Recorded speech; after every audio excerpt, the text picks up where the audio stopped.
Um, Oh, great. Thank you.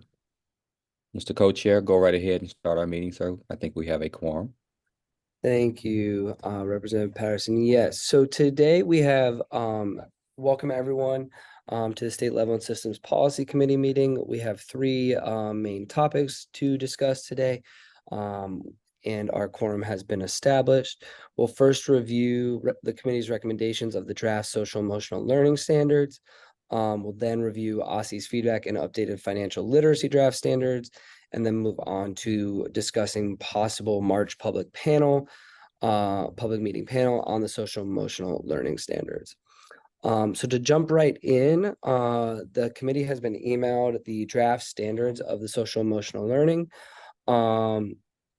And our goal here is to approve the committee's final recommendation memo, which has been sent out.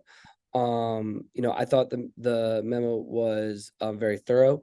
And I am in support of us moving that forward, and want to open it up to see if there are any questions, additions, or any areas that we want to eliminate from that memo. What are others' thoughts on the social emotional learning standards memo?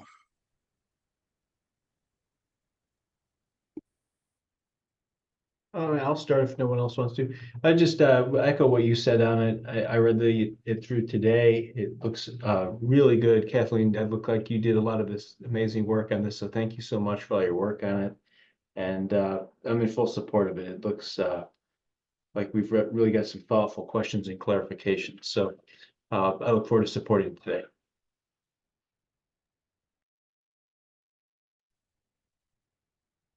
Representative Chang, did you have comments, sir?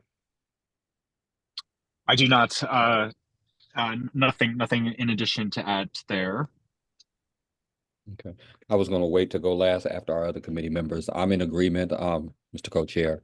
I think we've done a good job. We arrived at a good place. I think I give OSSE credit as well as Kathleen to make sure that we've come to this place where we can move forward. And I look forward to voting on it, voting positively on it. Awesome. Representative Yarkin, do you have any thoughts on the draft social emotional learning standards or the committee's memo? Yeah, sorry, I'm on the bus right now, so it might be a little loud. But I read it over.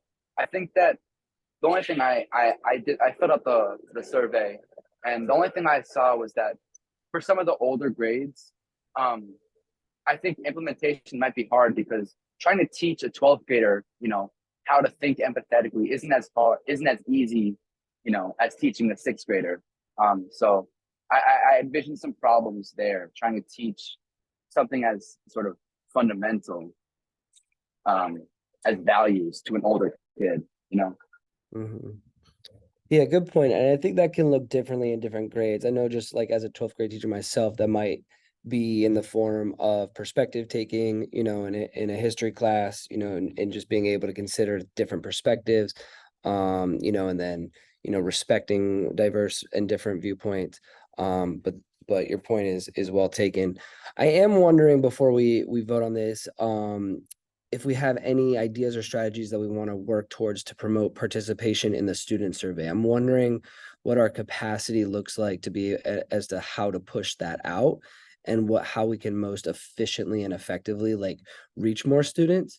I think that getting students to share it with other students would actually increase the rate of responses. And then I know just from a classroom teacher perspective that when if we're taking the youth behavioral risk assessment, when it's a requirement, teachers will then create time to be able to take it, but otherwise it's hard to carve out class time. So I'm just curious, I don't know, Kathleen, if you have any thoughts as to what our capacity is to be able to reach particular schools with sharing the survey, or what others' thoughts are as to how we can increase survey responses.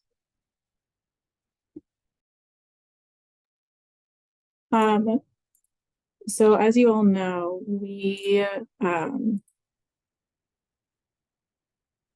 we lost our communications director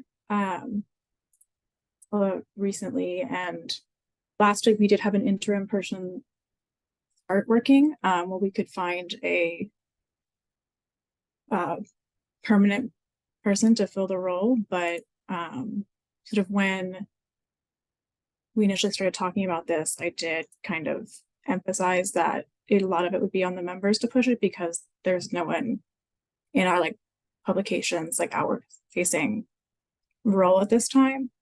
I think there are options of ways that we can push it. I sent out a list of like potential out of school time, like extracurricular organizations we could reach out to because they do interact with kids fairly often. I think like if we really want to push it, we could do it. I also wonder how the committee would like to proceed if we don't get the kind of response that we want, because at this time we have 3 responses and they're all, and this is not to discount them, but this is all from white 12th grade boys from Ward 3. And so that is a very narrow perspective. And I think if we show up and we say, you know, we did a student survey and this is actually the only demographic that we reached, I think that is a little bit of a problem for the state boards.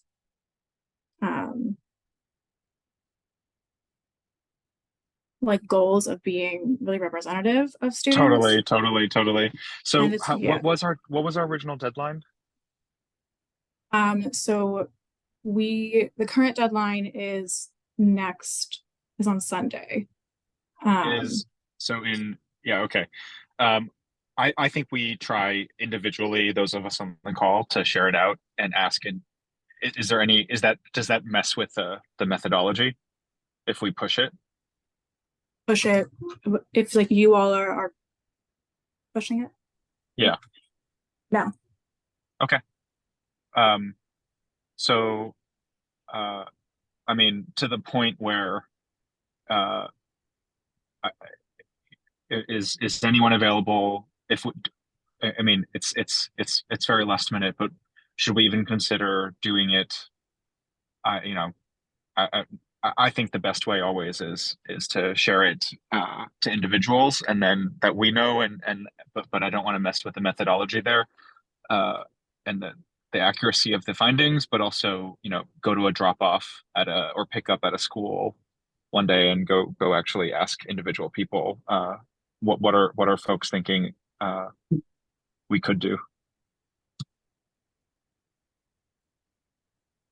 One suggestion that I might have on this, Representative Williams, would be checking in with our student advisory committee again. And I mean, that's a representative cross section of youth across the city and getting their thoughts on it. I don't know if we've been able to have feedback from them, but I mean, they're kind of the ambassadors of students across the city. So, and that's one option for it, is to double back with them, and that would be a good cross section of people who might be already interested in responding to it. So that's just one thought. I mean, I think it's going to be difficult to try to.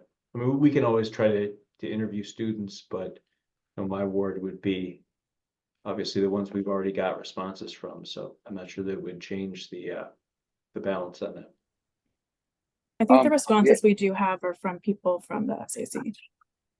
Oh, are they? Okay. Could we try to push for more from SAC? Because like I do feel like, you know, that not to pressure our students, but you know, they've indicated a willingness to want to participate, and maybe just a reminder to them to check this out might be helpful, because I think it would be really an informed opinion. And as I say, it's like it's a ready cross section of students from across our city who serve on the SAC. So to get their feedback, I think would be really helpful in terms of getting a diverse perspective of interests on this from both public schools and public charter schools.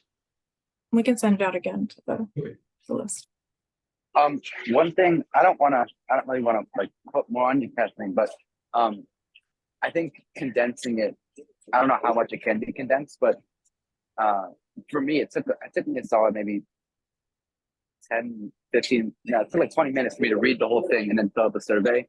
And without like some sort of incentive, it's kind of hard to get kids to just kind of, you know, comment on standards just out of the good of just as out of like a desire to improve the standards. So just even for the student advisory committee kids who signed up for this, it's still kind of a lot to ask them to read through all the standards and then come up with like a bunch of I different agree. takeaways. So I don't know how much it can be condensed, but that's definitely the biggest barrier right now to getting a lot of kids to do it. I know I've asked my friends, and a lot of them don't want to, sign up just to take a 20-minute survey. That's a great point. Kathleen, would there be any way to condense it into maybe like 5 or 6 questions or something on issues where we feel like, we're not sure, or we feel like student feedback might sway us one way or the other, kind of a simple survey where they would be able to provide feedback, and obviously they'd have a path to provide the full feedback, but that might help with what Representative Yarkin's speaking about. And Kathleen, do we know the percentage of our SAC that actually has participated in taking it? Not off the top of my head. I could do the math later. Okay. Because I'm curious and just to know. one So of those, that's one of the obligations to, kind of be on the SAC is hopefully we can get them to the majority or a larger percentage of them to take it as well as we reach out to other folks. and I think even more than like condensing the survey itself would be sort of summarizing the standard information on the document, because I know it just kind of takes you to it's like a 6-page document with a bunch of different boxes of tables, and you kind of read through them, and not all of them are super easy to understand, and even if they are easy to understand, it's kind of, some of them are a little repetitive too, because that's just the nature of the standards. But I think you're more likely to get people willing to, fill out 10 questions than you are to have them willing to read 6 pages of educational speak. That makes a lot of sense. Yeah, I agree. So I think there's a couple action items that I'm hearing from folks that, to be able to really revisit doubling down on the SAC. I think all members need to kind of like commit to sending things out to our point of contacts, and really having a stronger final push for survey participation. Any final things on that point before I move us forward with a vote? Can I just clarify? So is the ask to make changes to the survey? Because that's what I heard from a number of people, and that's going to be, I understand the reasoning that we're saying that, but that's going to be kind of challenging in the next 9-10 days to do.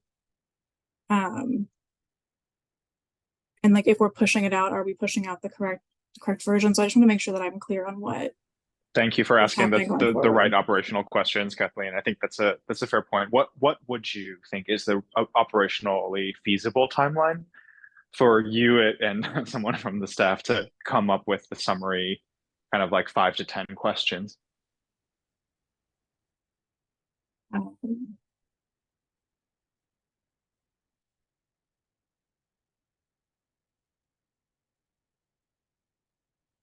I mean, it's going to take at least a couple of days, and then. Yep. I guess. So if we're going to make changes to it, my question is, what actually would you all like to be getting out of it? Because the questions that I chose are to get students' feedback on the survey or on the standards itself, which is what I thought the goal was. Yep. But if instead we're writing a summary of them and then having students respond to that. I think it's what I heard was, and other folks, please jump in. What I heard was more of instead of shorten rather than, so focus in on the key 5 questions rather than the longer version is part of what I heard. Is that what other people understood this conversation to or Representative Yorkin's suggestion? That's correct. So currently there's only like around 5 content questions. The rest are sort of demographic questions. Gotcha. So it's already short. Yeah, that's right. So It's just it is hard to like read through the standards And so I Yep. think that is probably where a lot of the time is going rather than the actual questions themselves. Not to create additional work here, and I think maybe a solution could be, I mean, you could, just send it out again then and say, because it doesn't sound like, it sounds like it's hard to condense the standards. If we want them to read the standards, let us know what they think through the questions. It does sounds like we only have about 5 or 6 questions you said anyways, other than just demographic questions, which will be useful in seeing who filled it out. And I don't think we can delete those. So really, probably it just sounds like what we really need to do, which is the most expeditious way to do this, is just to send a reminder and ask people to please fill it out. Yeah, that might be that. Representative Yorkin, does that, despite everything you've said, which I think should inform how we do this ever in the future, and I think this is where engagement of this kind is always more time intensive to do properly than we budget. Does Representative Goulet's suggestion make sense to you given the context? I mean, yeah, I mean, you can always try it again, like more intensive outreach, whatever. But I also think I was more commenting on the length of reading the standards, not the questions. I realize that the questions aren't that long, but yeah, I mean, we can try it again and see if it works. But I don't think that many students will find it in their heart to put aside that time just to improve some standards that many of them aren't that invested in the first place. Yep. Which should shape the way that we approach future surveys and engagement of this kind. I think it's a fair point that we should have thought of before we put it out. And Kathleen, what timeline are we working with the OSSE? I know we're moving it up to the general body, but what is the timeline that we're working on for OSSE? I think we're still waiting for a definitive timeline. Okay. Because I just want to make sure that we're being sensitive. I definitely want the more engagement and everything like that, but I also want to look at the timeline that they're requesting. But from what I'm hearing from you is that they have not set a clear date of the timeline that they need. Is that correct? I haven't heard one. Yeah. Thank you. One last suggestion based on what you just said there, Kathleen, would be that we could, if there's an SAC meeting, just give a brief presentation on the standards, kind of in lieu of having everybody read them, and then have a paper survey people could fill out, or the students could fill out after hearing the presentation, like a reaction to the standards or something like that. I mean, that way you'd be sure to get a full response on it. That may be more than we have time for with a timeline though. So just, if that doesn't work, I understand, but that's one option, is to kind of give like a presentation directly to them, have a paper survey they fill out, and then we have kind of a full range of reactions. Representative Blake, that's what I think should be done within the survey, is like have that sort of presentation given to students initially instead of having them read the standards. I don't know if that's possible, Kathleen. And also I don't know if it's possible with time, but even if it's all the standards, still, it's not like cutting anything out. If you're making it more digestible, I think you'll find that a lot more students are interested in viewing it. And Representative Yarkin, we could give students the opportunity to read it ahead of time. So like we could share the full standards with them ahead of the SAC meeting, then kind of give a summary presentation at the meeting. Either be a staff or board member that does it, and then give them an opportunity then after the summary, which makes it more digestible. After questions, then they would just have the surveys to fill out. And we could do it in a way where it's not onerous for the staff to compile the results. Yeah, sure. No, I'd have to talk to Taya's the one who kind of coordinates the agenda. So I'll ask her if there's time at our next meeting for it.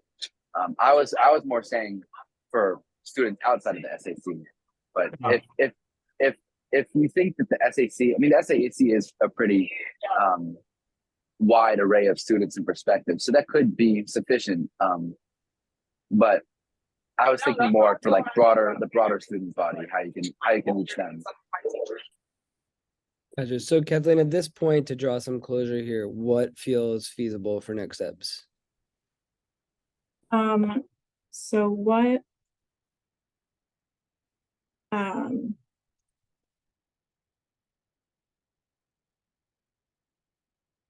let me just a really fast one. The next SAC meeting is.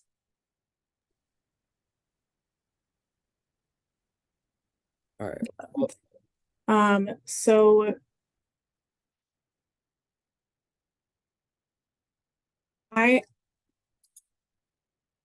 don't feel like we are going to be able to make substantive changes to this before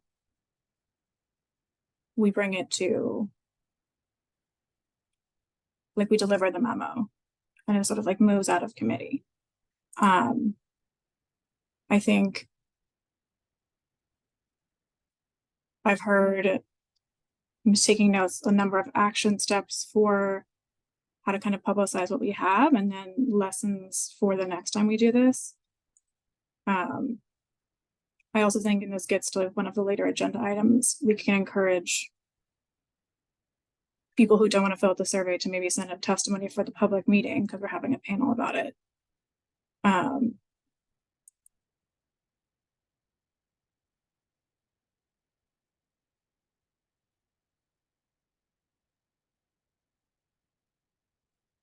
I don't know how feasible it is to make like a bunch of changes to this Yeah, with the timeline that we set out. I get that. And I don't know if it's worth revising the timetable at this point. But we can, I think let's note that for the working session. And we can share with them the vote that we can take here right now, and then maybe discuss that during committee shareouts. So I would like to call for a vote to approve the committee's final recommendation memo on the needed revisions of the draft SEL standards. So if we could, can we do a voice vote? All right, all in favor of voting yes to move, recommend the memo? Aye. All right. Representative Patterson, you and I as well.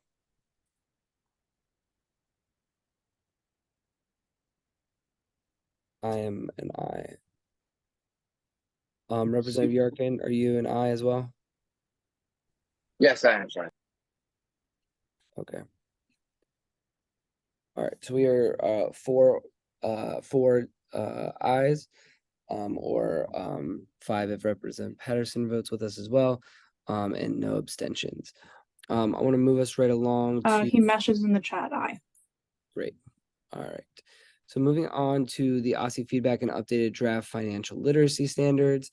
There just a little context here, like OSSI didn't initially respond to the full content of the financial letter that they had received from us, but since have been able to respond to the updated letter.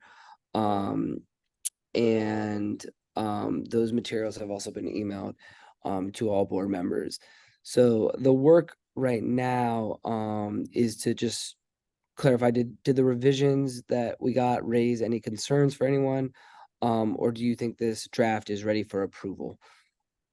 So where are we kind of with this work? I think that having had incorporated a lot of the panelist conversations from the public meeting panel and from the work that the state board had done to compile the feedback, I don't have any glaring concerns on these at this point, in my view.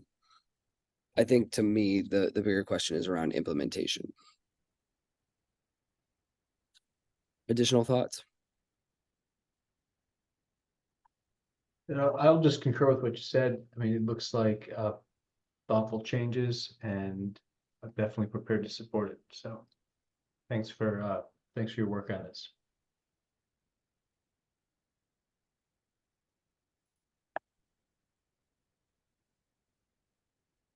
Any final changes before we continue? Or comments? Just a question, has it gone before the SAC yet? What's the process for them getting the opportunity to review these standards?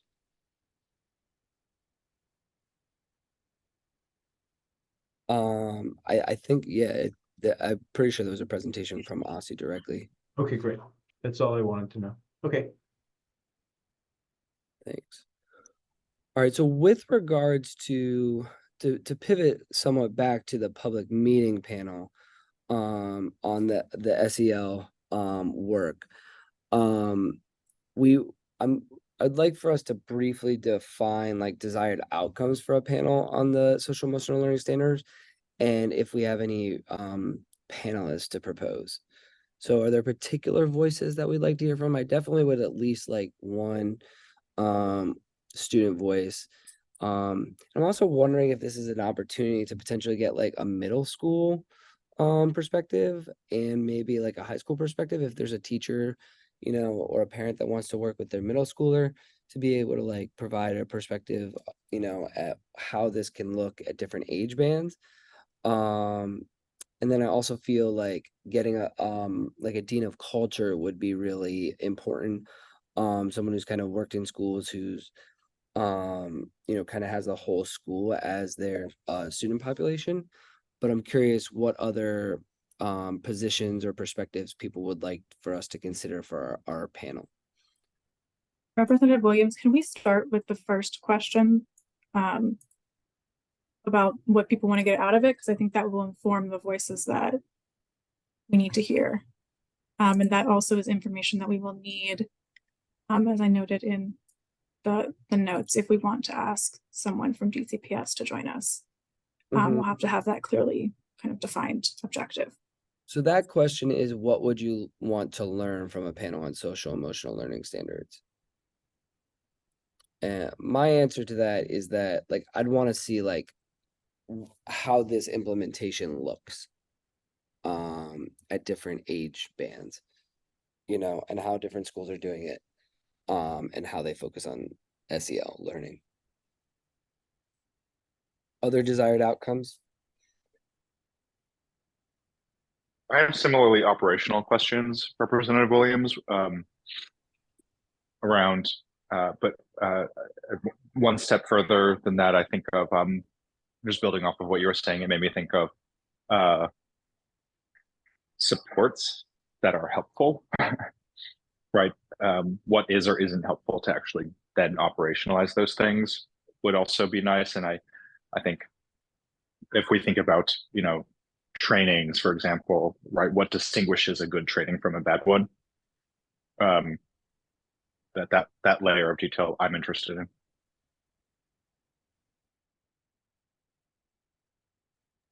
Thank you, Representative Chang. So I think somebody who could speak, Kathleen, to the training component and then implementation component are the two things that I'm hearing outside of just like a draft piece of paper, but like really what are the ways that like practitioners are going to implement the standards.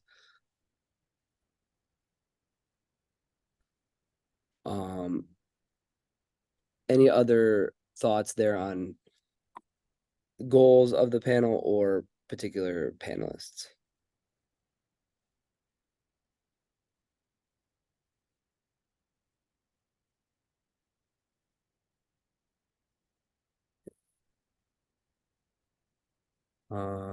Representative Yorkin, any thoughts there? I know at my school, probably the best person to speak on this would probably be the counselor. So I think they deal with a lot of, like a counselor or school psychologist who ends up dealing with a lot of the mental health issues that kids face. They could probably speak to what needs to be taught. Okay.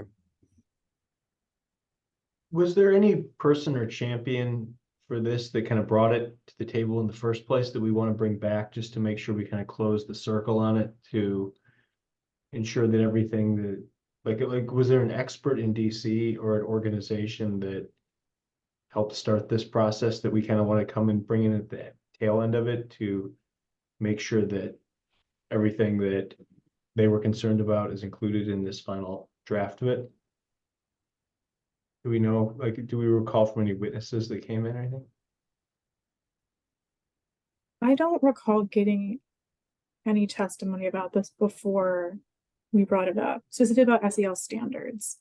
Okay. I know there's, some overlap with some of the stuff we talked about with restorative justice last month and in the past. I don't think there was anyone who testified specifically on this, that I recall. Okay. Just if we recall anybody, I think that would be good for the panel just to, bring it full circle with some of the people who brought this there. But if there's nobody that specifically we remember speaking out at, any of the sessions, then I'm not concerned about it, but.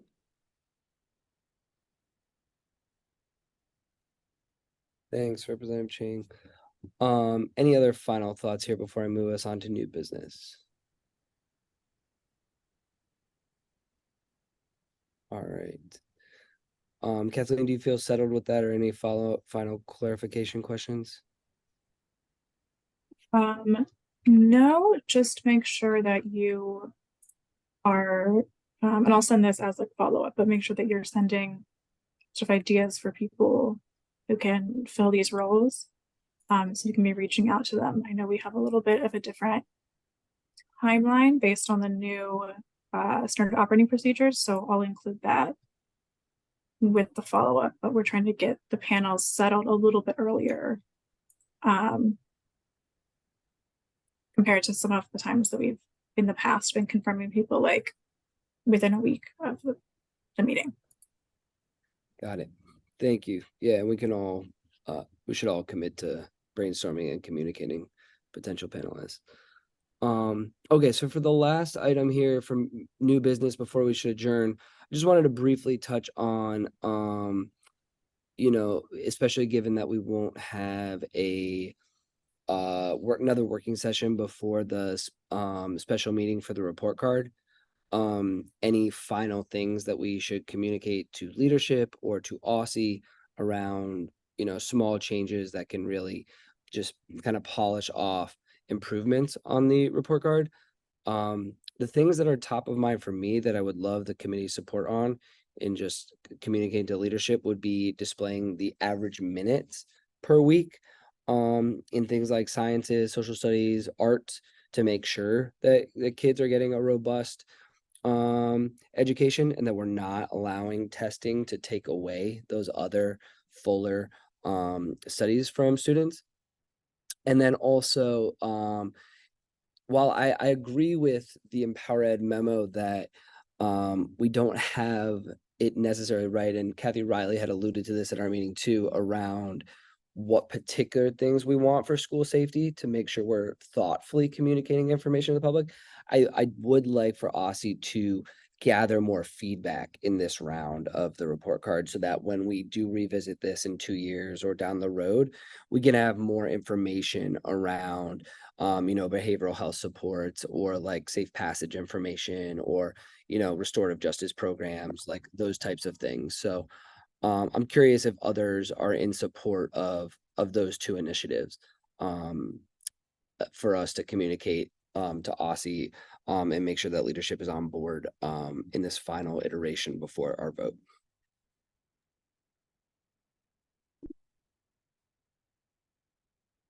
I can go first. I mean, generally I'd be supportive. The second one, though, would that be something that would be in the resolution, or just more of, are you looking for an oral commitment or written commitment from them to pursue that information? Would that be something we would actually memorialize in the resolution? I think it could be. I'm not 100% sure on that. I know that the version that we received from Empower Ed had that in there, and it read like naturally to me as just a commitment from Aussie. But I'm open to other people's thoughts. I mean, I think at the end of the day, it's just important that we have that information moving forward. I don't know if it necessarily needs to be in the resolution, but just some form of written commitment, I think, would be appreciated by to know that that's happening. Well, I had two things, but see if anybody else wants to go first. So the two things that I was going to suggest, one was on the summative score. We had or the accountability score that we're calling it now. I had a discussion with Scott outside afterwards, and one thing that might be helpful as you scroll down the site, I know Aussie's, really wants to have the score on the front page, was to just simply add the context also right below it on the front page, so that as you scroll down, it's all right there versus then having to click on a separate link to find the context. The context is just right with the score. I thought that made sense. It seemed like a good compromise between Aussie's position to want the score on the front page versus the advocate's concern that we didn't want to have the score without the context. I thought that made sense. So I certainly would support that. And then secondly, I thought there are points about the additional information about the aftercare services or before care would be helpful to get information about who's eligible, how many, what percent of the kids can participate, whether it's free or reduced price aftercare. That's all very important. Just a yes, no on aftercare is about as helpful as kind of a yes, no on pre-K in Ward 3.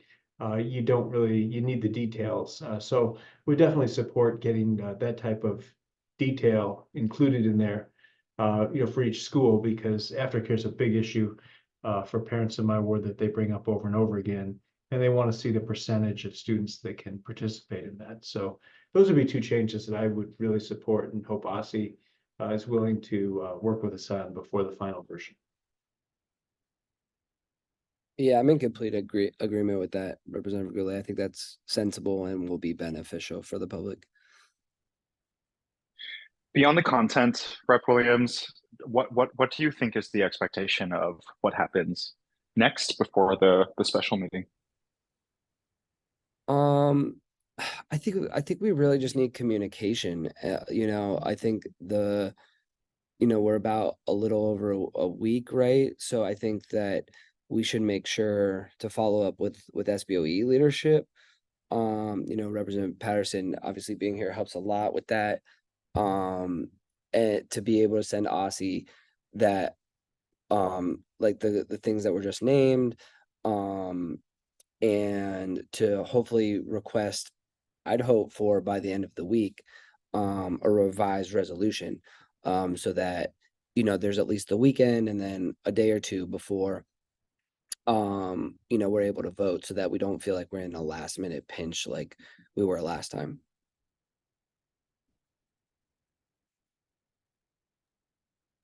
And so you're saying that the two things that you named are the most important two things for them to change before that? I think for me, those two things are important. I concur with what Representative Goulet had said as well. And then the only thing that I feel really strongly about would be to that, and I'm encouraged that Aussie is committed to doing more robust reporting on the teacher and school leader information, and also the school climate data. But I would like for that information, if possible, to be displayed after the parent organization information, so that schools can prioritize that work. I think moving it up sends a message that school climate matters and that retaining teachers matter. I apologize to everyone. We have an emergency here at my job and I will have to jump. I do want to get back with everyone real quick of some of the things that I missed, and I'm hearing the discussion right currently about some things that I'm very interested in, but because of the emergency we have here at work, I will have to jump, okay? Sorry, good luck. All right, thank you. Did that answer your question? And same, Representative Patterson's out, but Representative Goulet, did I answer your question? I don't know that I really had a question. I meant Chang, I'm sorry. Yes, my mistake. Yeah, just helpful to hear since this has been something I know you've been more engaged with since, I mean, for years and years. Just what is reasonable to expect. But yeah, I thank you. I appreciate that. So maybe, like, I don't want us to spin our wheels here, but if people are comfortable with those things that were named, I would like for us to send an email to leadership to then have them reach out on behalf of the board, maybe tomorrow or Wednesday, and see if Aussie could get us something by the end of the week, so that we're not given a resolution a couple hours before we're asked to vote, and therefore we don't have time to clarify any things that, you know, we're not clear on. I would appreciate and support that. I think that's good. And you know, I'm hoping that we can get to something that people unanimously can support. So if those items, because I know there was one other issue that the advocacy group had raised. What was the fifth issue? Do you recall off the top of your head, anyone? Because there was 5 points. I think you covered 2, I covered the other 2. Representative Williams, there was a 5th issue, and I'm just wondering if it's something that we also want to pursue or not. I mean, it is, to me, it's like a retention related issue, is displaying like additional information about the presence of student and educator wellness programming. So like the outdoor learning opportunities or like environmental literacy, you know, like and the reason I think it matters is because if that stuff gets reported and schools see that as mattering, then they're incentivized to be able to continue it. So I know that, you know, there's still a lot of challenges with student mental health. So if we can focus on, you know, providing outdoor learning opportunities, I think that's one way of being able to support students holistically. Yeah. All right, if there are no further, Can I clarify the follow-up? So you said you'd like the committee to send these things to leadership. Are you taking point on that, or who's doing? I can, or I can, I think either you, me, or Vice President Patterson would make the most sense.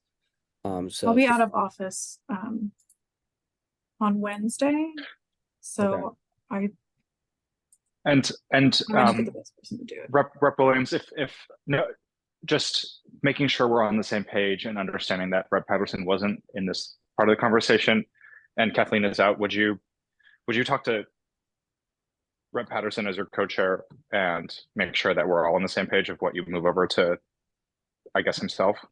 yeah, absolutely. I appreciate that clarification. I can commit to doing that. Thank you. Yeah, and I concur on what Representative Chang just said. If the two of you as co-chairs can work out the strategy of outreach, I'm fully supportive of, you know, us going back to them with those 5 recommendations.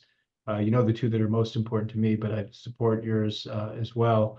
And just seeing what we can get in. I was impressed, frankly, with the standards. I was prepared to support them last time, but I'm grateful that we have 2 weeks to be able to make them even better. So this is, I think, appreciate the efforts of our president to give us this time, and I'd love to use it. So I'll turn it over to 2 of you. If you need any assistance from me, though, I'm here to certainly help with that. Thanks, Representative Goulet. I appreciate that. So Kathleen, I'll commit to talking with Representative Patterson and then following up with you. Okay.